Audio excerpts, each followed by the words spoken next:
es alucinante. Cuando ya se había votado la palabra más buscada en Google.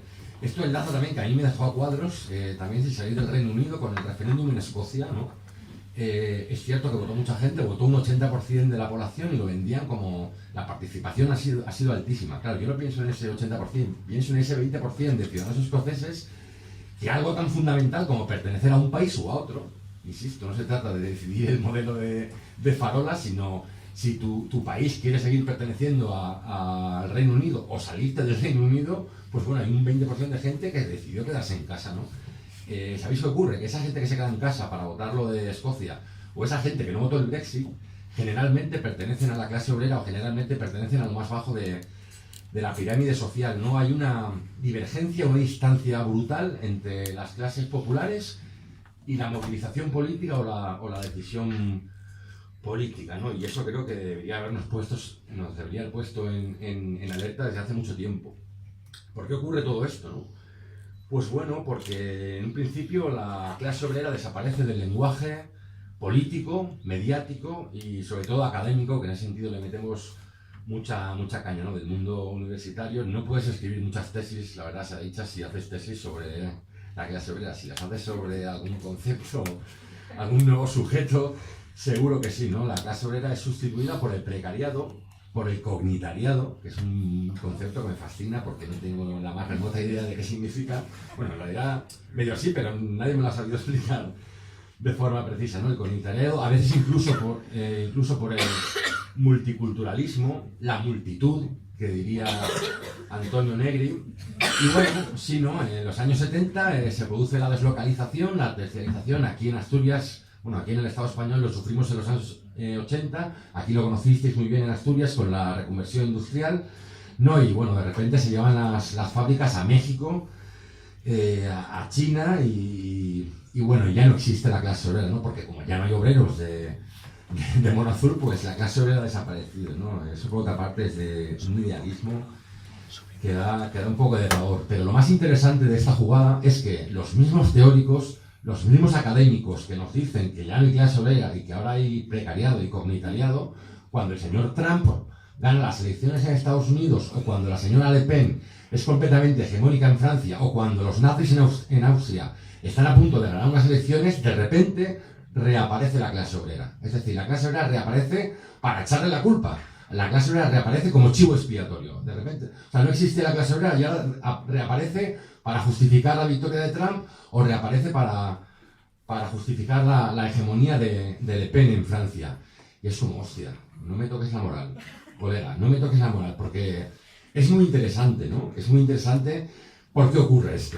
¿Por qué ocurre esto? Habría que preguntarse por qué sale el señor Donald Trump, que yo no lo voy a defender ni por asomo, pero sale en televisión diciendo a las grandes corporaciones que como se lleven la fábrica de coches a México, los va a freír en impuestos. Y es como, joder, eso es lo que teníamos que estar diciendo nosotros. ¿Vale? No, y no lo estamos diciendo nosotros estamos con el precariado, con recuperar la ilusión y con... ¿Vale? Y bueno, creo que esto debería hacernos ese resurgir de la clase obrera como chivo expiatorio para justificar las victorias de la extrema derecha. Debería hacernos pensar en dos sentidos, ¿no? El primero, que la clase obrera existe, ¿vale? Esto de, ¿no? La clase obrera había desaparecido es una broma de mal gusto. Existe y además está muy cabreada, porque tenemos que recordar que la clase obrera es la que más sufre las consecuencias de esta crisis. Está muy cabreada y es muy permeable a ese tipo de discursos incendiarios, a ese tipo de discursos anti-establishment y está muy cansada igual de tanto marear la perdiz y quiere que se llame a las cosas por su nombre, ¿no? Como decían habeas corpus. Y es un poco así, ¿no? Creo que en otro sentido tendría que hacernos pensar en que la clase obrera trasciende más allá de la misma fábrica, ¿no? Esto creo que es muy interesante, ¿no? Estos teóricos decían, ¿no? Como ya no hay fábrica, como ha habido reconversión industrial, ya no hay obreros, ya no hay clase obrera, ya no hay obreras, ¿no? Eso es mentira, ¿no? Y creo que enlaza con lo que comentaba Arantxa del hilo rojo, ¿no? Nosotros siempre ponemos el ejemplo de Vallecas o de San Marcelino en Valencia, aquí supongo que serían las cuencas mineras. Todos estamos de acuerdo en que Vallecas es un barrio obrero. ¿Por qué? Porque está lleno de fábricas y de hileras llenas de obreros como en azul, ¿no? porque hay una tradición, porque hay ese hilo rojo que comentamos que pasa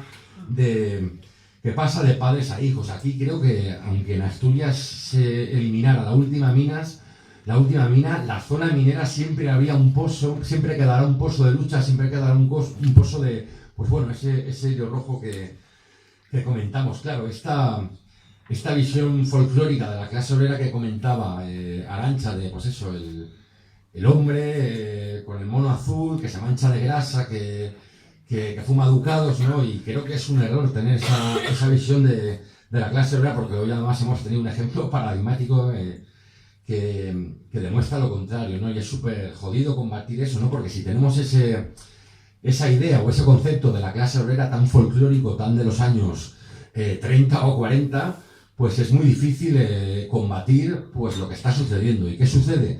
Pues que te encuentras con un chiquito o una chiquita que trabaja en Zara por 600 euros y como no va de azul, ni se mancha de grasa, ni lleva un uniforme que llega todos los días al trabajo vestida como ella quiere, ya no es clase obrera, ¿no? Yo soy clase media porque trabajo en un Zara.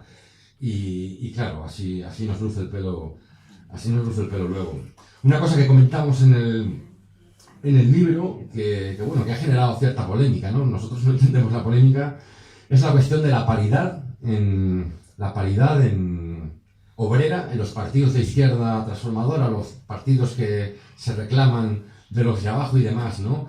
Creo que no encuentro la polémica por ningún lado, ¿no? Creo que está muy bien, la discriminación positiva ha funcionado con las mujeres, está muy bien que haya paridad de género, ha funcionado, está demostrado que ha funcionado en Estados Unidos con los afrodescendientes, ha funcionado con las personas de etnia gitana, ¿no? Se trata de normalizar, y creo que no es ninguna locura que en un partido que se reclama de izquierda, transformadora o de los de abajo, que tenga una cuota con miembros de los de abajo, ¿no? Porque al final nos encontramos con partidos que dicen defender a los de abajo y los miras y son todos grandes académicos, hijos de...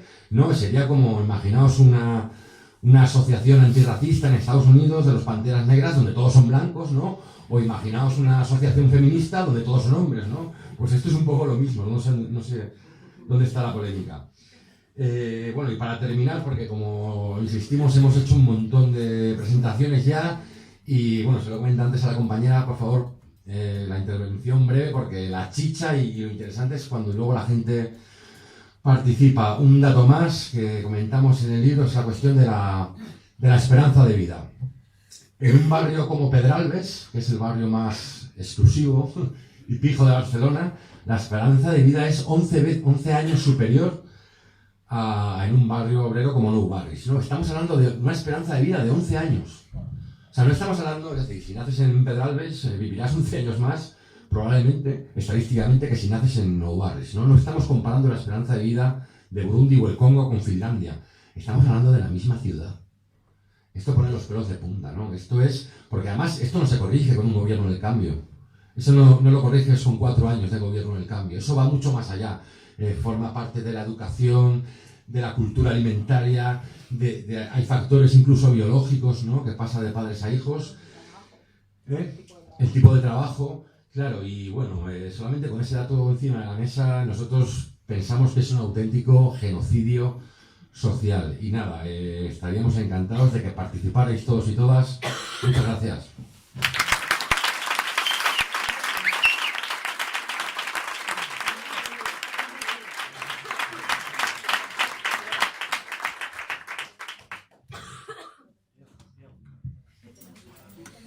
No, da igual, si levantan la voz. Ese de ahí funciona, ¿eh? Sí. Diego, ya sé, ese de ahí funciona. El que está ahí en la jirafa. Bueno, pues entonces abrimos turno de debate. Como el micro no es muy largo, sí que pediría que para las intervenciones No, que la gente que suba aquí si quiere. os fuerais acercando, sí, aquí. Vale, entonces bueno, cogemos unos cuantos turnos, si queréis cogemos unos cuantos. Hemos decidido que pregunta-respuesta, porque si no luego perdemos el hilo y... Vale, pues un turno de palabra y los ponentes van contestando. Hay 4 y luego ya no sé qué preguntar. Diego, hay una persona que Pues yo, solo es que... Hola, buenas tardes. Soy José Luis García Zoja, un jubilado del metal, con 50 años de cotización.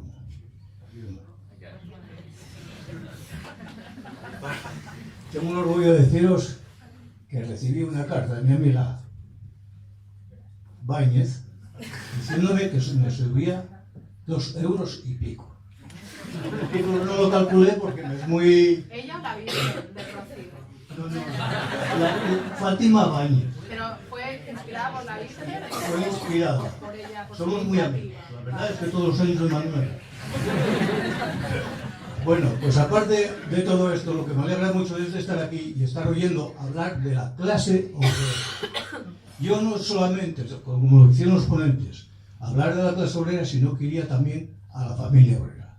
En mi casa somos una familia obrera. Mis hijos son obreros, aunque hayan estudiado como muchos de vosotros. Muchos universitarios no tenéis ese concepto. Y yo cuando me dirijo a la clase obrera, quiero dejar muy claro una cosa.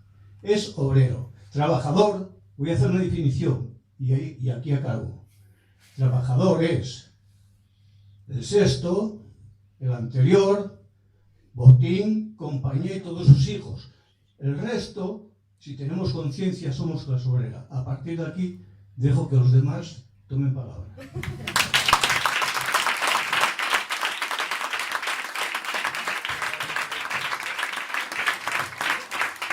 Bueno, yo me llamo Rubén, soy trabajador del telemarketing, también hay hombres algunos. Y no solo para deciros una cosa que se mencionó varias veces, que me gustaría insistir, yo creo que una cosa que nos hace muchísimo daño es el término clase media. Porque yo creo que lo que hay es una sustitución de la clase obrera por la clase media. O sea, alguien me dijo una vez que la cosa se jodió el día que a los obreros nos convencieron que somos clase media. Y yo pienso que es algo totalmente cierto. No hay cosa que más daño nos haga que el hablar de clase media. Solo quería deciros eso. Simplemente.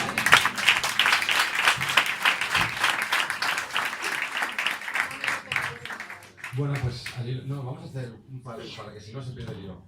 Al hilo de lo que decía el compañero bueno, por supuesto nos quitamos el sombrero con el compañero del metal. De verdad que la piel de gallina. Y al hilo de lo que comentaba el compañero de telemarketing, creo que tiene toda la razón. En el libro analizamos 1000 historias, los medios, el cine, y hay una que me gustó mucho escribir, ¿no? Que es la cuestión de cómo nos convencen a todos de que somos clase media, ¿vale? Pues cómo lo hacen con la publicidad. O sea, pensar en algún anuncio solo, que anuncie ya no un coche caro, ¿no? Que anuncie un coche, que anuncie cereales, que anuncie un reloj, que anuncie que aparece la familia, ¿no? Primero, ¿en qué tipo de casas viven? Siempre es una casa de clase media. El tipo cuando llega del trabajo, ¿lo has visto alguna vez que llegue con un mono? O que llegue con un uniforme de cajero de Mercadona, o que llegue con... Y eso parece una tontería, pero eso, claro, va generando un rum rum que al final, claro, si la clase obrera no está no existe en la publicidad, no existe en los medios, no existe en el cine. En el cine hay otro capítulo dedicado al cine. Fijaos que nos pasamos la mayor parte de nuestro tiempo vital trabajando. Si sacamos los años que nos pasamos trabajando, es brutal. O sea, la mayor parte del día la pasamos trabajando, ¿no? Si cuentas además la hora que te levantas, si tardas media hora en llegar al trabajo, media hora cuando sales hasta que llegas a tu casa, pues la mayor parte del día la ocupas trabajando, ¿no? Pues en el cine, si os dais cuenta, cualquier peli que veáis, sea de gángsters, sea de una comedia, sea de amor, el tiempo en el trabajo no aparece, es la mayor elipsis. Pues se habla de la relación amorosa, se habla de cómo el chico rescata a la chica, realmente se habla de... Pero en el tiempo del trabajo, que es lo que más tiempo tendría que salir, ¿no? Si fuera de forma proporcional, el tiempo en el trabajo es una elipsis, no aparece. De hecho, fijaos, es interesante, cuando una película saca mucho tiempo de trabajo, se convierte automáticamente en una película social o de autor, ¿no? O sea, miraos el cachondeo. Y es tremendo, ¿no? Cómo se nos convencen a todos de que somos clase media. Pues con el cine, con la televisión, con los medios. Creo que lo que ha comentado Arantxa es brutal, ¿no? Cuando en el programa de las mañanas de 4 conectan con conflictos, ¿no? Y tienes ahí el obrero o la obrera diciendo, nosotros los trabajadores tal, y luego los que están en la mesa, nadie habla de los trabajadores. O sea, parece que sea un término proscrito, ¿no? Como suene, te vamos a descontar 50 euros de... Nada, y eso. Sí, eso. Y es eso. Yo quería comentar sobre Lo del término de la clase media se me ha ido, pero bueno, lo que decía el compañero del metal, bueno, yo también me he emocionado con esa intervención. No sé. Esa idea de que tú eres obrero y tu familia es obrera y tus hijos son universitarios, son obreros. Nosotros también somos universitarios, obreros, hijos de obreros. Y ojo, una diferencia que comentamos en el libro. No es lo mismo ser universitario, licenciado, titulado, lo que sea, que venga una familia obrera o no. ¿Por qué? Porque puedes tener una carrera, pero a lo mejor nunca vas a poder trabajar de lo tuyo. Porque no tienes las redes de contactos, no tienes incluso la seguridad para creerte lo que has aprendido. Porque la burguesía tiene algo que nosotros no tenemos, que es la han educado para gobernar el mundo, para creerse que son más inteligentes solo por el hecho de tener más dinero. Y esto yo creo que hasta permea en el subconsciente y hace que uno, igual yo estoy equivocada, estoy dando mi versión, pero esto lo he comentado con algunos compañeros universitarios que también vienen de abajo y a veces decimos, joder, es que esta gente va por la vida que parece que todo lo tiene súper claro y uno estudia ahí rollo humildemente y tal, y bueno, sí sé esto, pero lo otro no.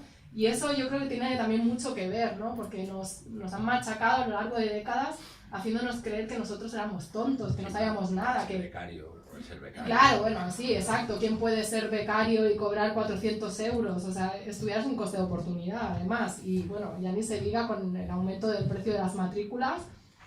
Y si vives en Cataluña, que es el triple, la matrícula universitaria de lo que cuesta en otras zonas del Estado, estudiar una carrera universitaria, no todas las familias pueden pagar eso. Y además, bueno, no todas las familias entienden la importancia que tiene tener un título. Ojo, que no es lo único, que esa es otra. Nos han vendido la moto de que aquí había que estudiar una carrera y que eso era lo más de lo más. Pero es que un país también necesita fontaneros, necesita electricistas y profesionales, o sea, mineros, necesitan muchas cosas, no solo con titulados universitarios. Pero bueno, yo quería poner el énfasis ese en la diferencia, ¿no? Entre tener un título siendo hijo de la clase obrera y tener un título sin ser hijo de la clase obrera.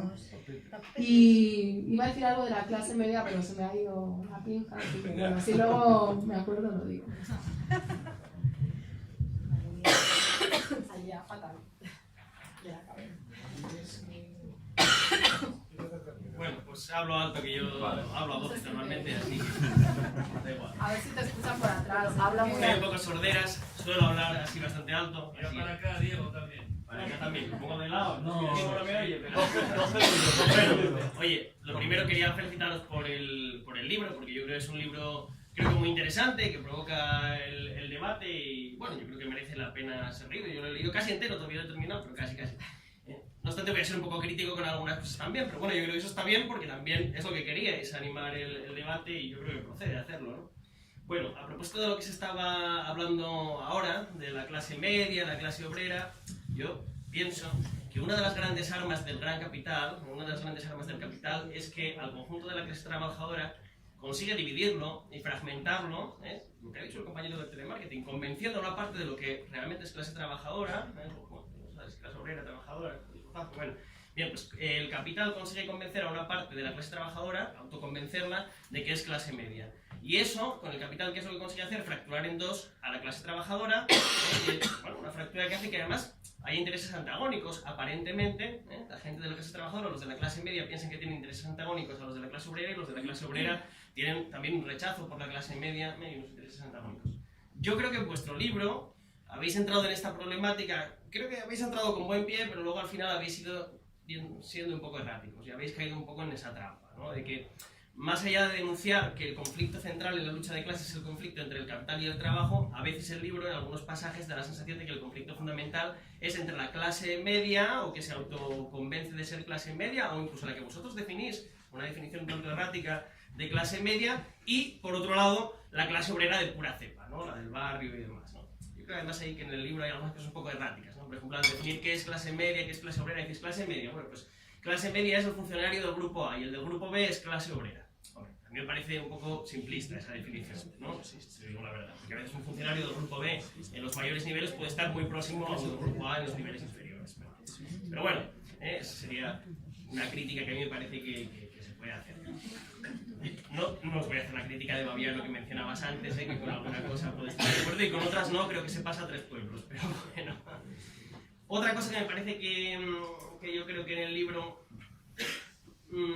pues no se enfoca del todo bien, bueno, pues es cuando le dais caña al concepto este de la izquierda académica, posfordista, que yo creo que nos lo tenemos merecido. O sea, yo creo que una parte de lo que decís está bien, ¿eh? Yo creo que la izquierda pija de la universidad merece que se le dé un buen mérito. En eso yo creo que estamos de acuerdo. Ahora bien, claro, vosotros venís a pintarlo como que la izquierda académica es esa especie de ente maquiavélico conspiranoico que ha creado todo esto del posfordismo y no sé qué, con una intención deliberada de negar el discurso de conflicto de clases y invisibilizar a la clase obrera. Y yo creo que es posible que una parte de la izquierda académica haya hecho eso conscientemente. Yo creo que hay otra parte que no, que sencillamente lo que quiere hacer es investigar qué cambios se han producido en los conflictos de clases y en la economía capitalista y saber por qué se ha transformado el trabajo y tal y cual. Bueno, me parece muy bien que vosotros hagáis esa antítesis a la izquierda académica, la antítesis de vuestro trabajo, que es, bueno, pues efectivamente, es decir, ese discurso para negar a la clase obrera tiene una intencionalidad o sobre todo unas consecuencias que son muy negativas desde el punto de vista del conflicto de clases. Me parece muy bien como antítesis, pero yo creo que falta la síntesis, porque yo creo que con vuestra antítesis acabáis cayendo en el negacionismo. Valga la expresión de lo de negacionismo, si se puede hacer, ¿no? Bueno, acabáis viniendo a afirmar que no ha habido ningún cambio en el capitalismo, que valen las viejas... Bueno, analizáis algún cambio, la terciarización, pero de una manera súper superficial. De hecho, yo creo, me da la impresión, pero eso me lo tendréis que decir vosotros, creo que cuando analizáis la terciarización, los cambios en la economía y tal, me da la impresión de que es un poco superficial, porque yo creo, pero eso tampoco solamente es lo que yo sospecho, no puedo estar seguro... Sí, sí, la académica y además lo tendré merecido, vamos. O sea, bien. Bueno, diré también que eso, lo que estaba diciendo es que... Vamos a ver. Yo también, ¿eh? Lo sé. Bueno, ¿sabéis de dónde iba perdido el hilo un poco? Bueno, no, lo que iba a decir... Perdona. No, lo que iba a decir es, la tesis, digamos, sería adiós a la clase obrera ya no existe, la antítesis sería la vuestra, que me parece correcta, es decir, no, la clase obrera